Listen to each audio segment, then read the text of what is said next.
Bismillahirrahmanirrahim. Assalamualaikum warahmatullahi wabarakatuh. Perkenalkan, nama saya Putra Tafiani dari Prodi Hukum Ekonomi Syariah. Di sini saya akan menjelaskan materi yang kedua, yaitu peradilan pada masa Bani Abbasiyah. Dan di sini saya akan menyelesaikan tugas yang diampu oleh Bapak Muhammad Taufik. Langsung saja saya akan menjelaskan peradilan pada masa Bani Abbasiyah dan sesudahnya. Di masa Bani Abbas ini, peradaban telah semakin meluas dan berbagai kasus telah terjadi akibat dari semakin berkembangnya ilmu pengetahuan, perekonomian, dan kemasyarakatan. Maka membawa akibat pula saling berselisih dan berbeda pendapat antara ahli-ahli fikih dan timbullah mazhab sehingga timbul pula taklid. Hal ini mempengaruhi juga terhadap keputusan-keputusan qadhi di antara perubahan-perubahan yang terjadi pada masa ini adalah yang pertama, lemahnya ruh ijtihad hakim dalam menetapkan hukum. Lantaran telah berkembang mazhab empat, karenanya hakim diminta memutuskan perkara sesuai dengan mazhab yang dianut oleh penguasa atau oleh masyarakat setempat. Di Irak, hakim memutuskan perkara mazhab Abu Hanifah di Syam dan Maghribi hakim memutuskan perkara dengan mazhab Malik dan di Mesir dengan mazhab Syafi'i.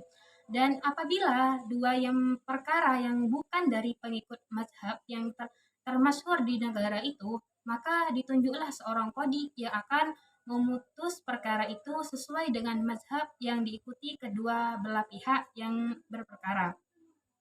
Yang kedua adalah para hakim memutuskan perkara di bawah pengaruh kekuasaan pemerintahan. Dalam masa ini ada sebagian khalifah Abbasiyah yang ikut campur dalam penanganan perkara oleh qadhi, sehingga hal ini menyebabkan menjauhnya fuqaha dari jabatan ini, yaitu hakim. Yang ketiga, lahirnya istilah atau kedudukan qadhi al-qudat. Lembaga tersebut berhak mengangkat dan melakukan pengawasan terhadap tugas-tugas hakim. Kekuasaan peradilan semakin meluas meliputi kekuasaan kepolisian, kepegawaian, baitul mal, dan mata uang. Qadhi Qudat ini berkedudukan di ibu kota negara. Dialah yang mengangkat hakim-hakim di daerah. Qadhi Qudat yang pertama ialah Al-Qadhi Abu Yusuf Ya'qub ibnu Ibrahim. Penyusun kitab Al-Kharaj ini terjadi di masa Harun al-Rashid, yang memang sangat memuliakan Abu Yusuf dan memperhatikan keadaan hakim-hakim. Pada masa ini barulah peradilan disusun menjadi instansi tersendiri. Dengan ini, maka hakim itu mempunyai daerah-daerah tertentu di bawah pengawasan Qadhi Qudat yang mengatur lembaga peradilan ini. Kemudian, di waktu daerah-daerah Islam satu demi satu melepaskan diri dari pemerintahan Mahdab, maka di tiap-tiap daerah itu diangkat pula Qadhi Qudat. Kewenangan hakim di masa ini samping memperhatikan urusan-urusan perdata, juga menyelesaikan urusan-urusan wakaf dan menunjukkan kurator untuk anak-anak yang di bawah umur. Bahkan kadang-kadang hakim-hakim ini menangani urusan-urusan kepolisian, penganiayaan yang dilakukan penguasa, ishas, hisbah, pemalsuan mata uang, dan baitul mal.